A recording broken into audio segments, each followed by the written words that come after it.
Muito bem, estamos aí finalizando mais um semestre. Eu sou o Samuel e estou aqui para apresentar um tema muito importante a respeito de uma das capelas que nós tivemos ao longo desse semestre. De diversas capelas com temas muito especiais e edificantes para cada um de nós tivemos a capela a respeito de pornografia, um assunto tão presente, tão comum em nossos dias, né? E é um assunto que precisa ser realmente estudado e enfatizado aí para os jovens e adolescentes também. Nós vemos aqui que as cenas de pornografia elas têm triplicado na televisão em 1998 a 2005, então acabou se tornando algo comum, algo normal na televisão, as cenas de sexo, as cenas de pornográficas na televisão. Então isso acaba trazendo para que as pessoas elas tenham aí algo convencional. Algo que era proibido se torna convencional porque foi aí sendo aderido ao longo dos anos, ao longo dos dias aí na mente das pessoas, e as pessoas acabam tornando comum. Nós vemos aí também que na pandemia teve um aumento muito expressivo a respeito da pornografia. Infelizmente as pessoas acabaram ficando confinadas em casa. Nós vemos que várias famílias foram destruídas em função da pandemia, mas não só por conta da pandemia, porque elas tinham problemas emocionais e elas não sabiam como resolver esses problemas. Elas não conseguiam trabalhar em unidade, elas não conseguiam ajudar uma a outra a vencer as suas dificuldades, e isso acabou afetando aí diversas famílias. E um desses fatores que acabou rompendo diversos relacionamentos, que é o aumento da pornografia. O aumento do acesso à pornografia tem se tornado cada vez pior com a pandemia. E nós vemos aqui um relatório no Brasil que 81 milhões de visitantes por dia nos sites pornográficos. Nós vemos também que o Brasil ele é o 10º país que mais acessou o site mais por pornografia gay, ou seja, as pessoas que antes procuravam mais conteúdos heterossexuais, agora elas buscam conteúdos homossexuais também. Então isso acaba afetando as pessoas de várias formas. E aí qual que fica a pergunta? De que forma a pornografia pode prejudicar quem a consome? E aí?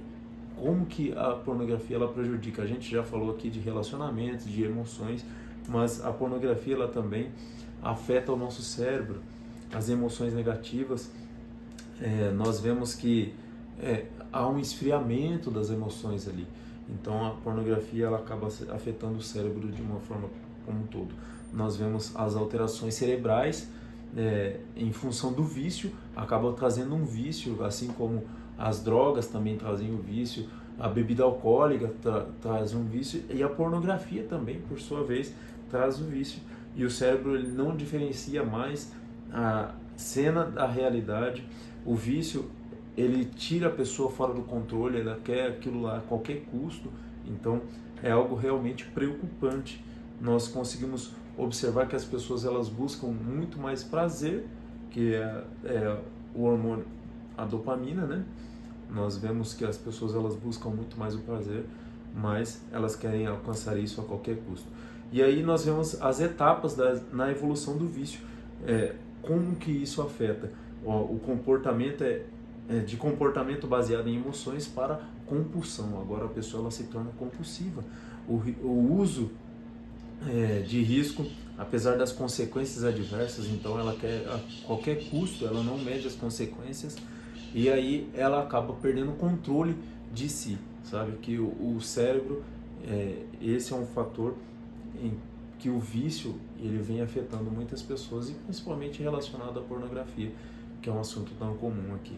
O André de Almeida vai dar continuidade aí nos próximos assuntos da pornografia. Como saber se já estamos viciados ou não? Tem alguns sinais que mostram que já estamos viciados. Alterações cerebrais. Tem algumas alterações cerebrais na nossa vida que mostram que já estamos viciados.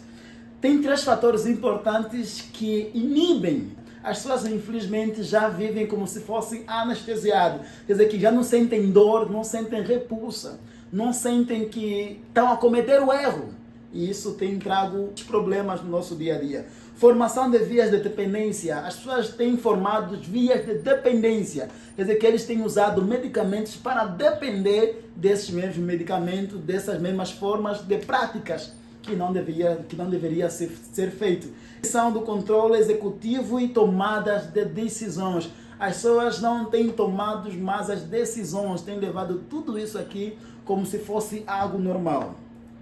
Alguns sinais que mostram que já somos viciados, que é a compulsão pela masturbação, busca coisas mais pesadas, impotência copulatórias, a ansiedade no crescimento da sociedade, gosto de diferentes suas orientações sexuais e, por sua vez, dificuldade de concentração e inquietação.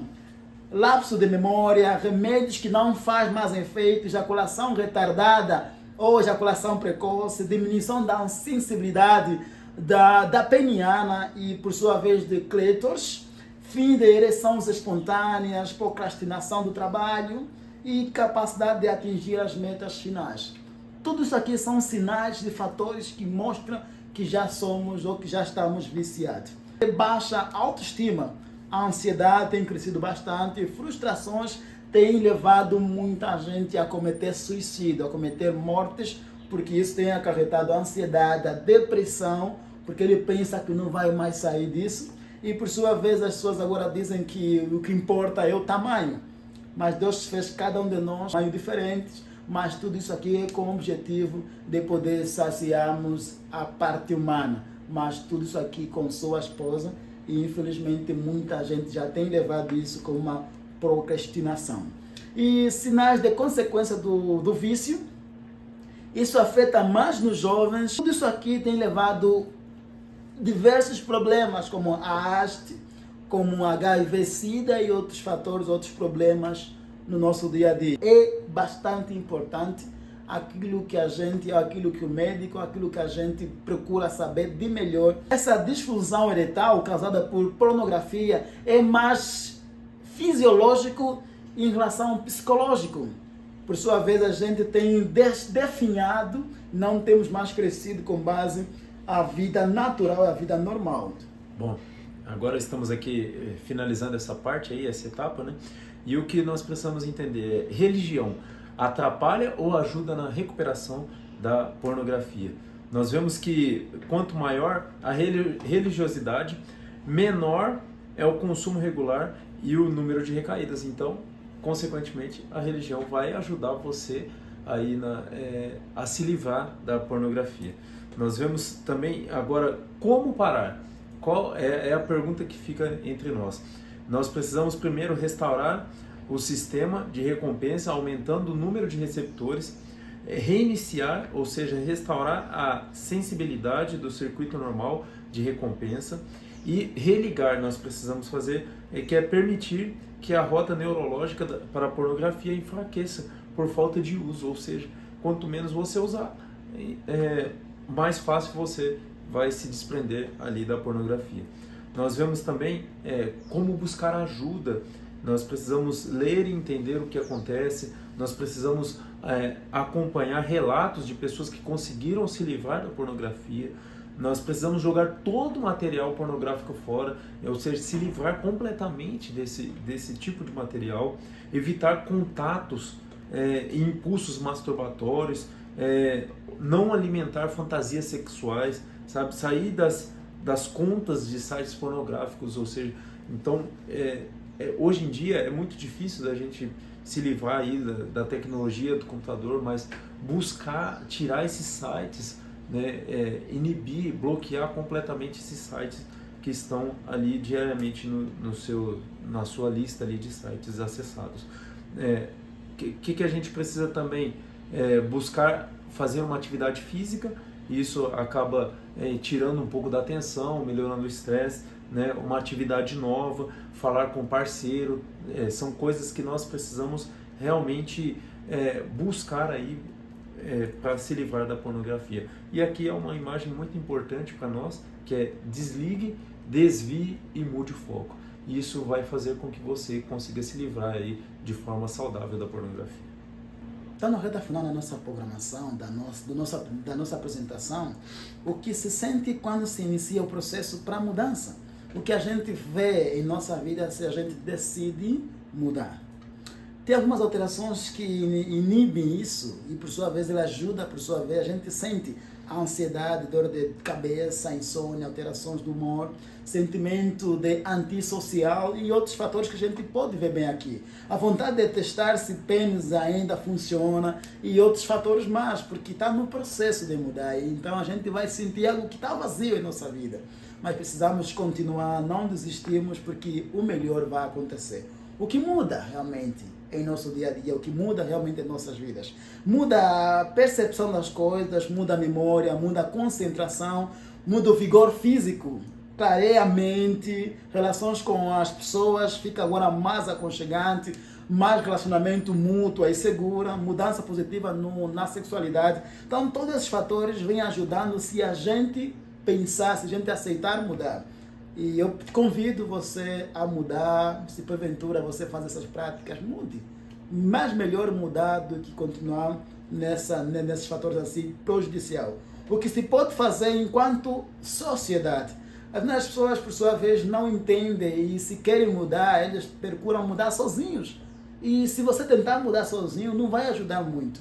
Então precisamos mudar com as pessoas, precisamos mudar com a sociedade. E tem alguns fatores importantes que é a prevenção. Educação sexual em casa, precisamos os pais dar educação nas crianças, nas escolas, o momento da criança de forma segura, por meio de autocuidado e a preservação do corpo, já que tudo isso aqui mostra que uma mudança, então a gente precisa mudar, precisamos ter aconselhamento, a família precisa estar mais unida, precisa ter uma abertura em se falar desses pontos, e se assim for, vai ser muito legal. Então, que Deus te abençoe, que Deus em diante, nesse processo, a gente procura mudar, procura fazer o melhor e procurar estar maior em relacionamento com Deus. Se a gente não fazer isso, a gente vai ser, infelizmente, a gente não vai conseguir ter uma ligação com Deus. Então, que Deus abençoe.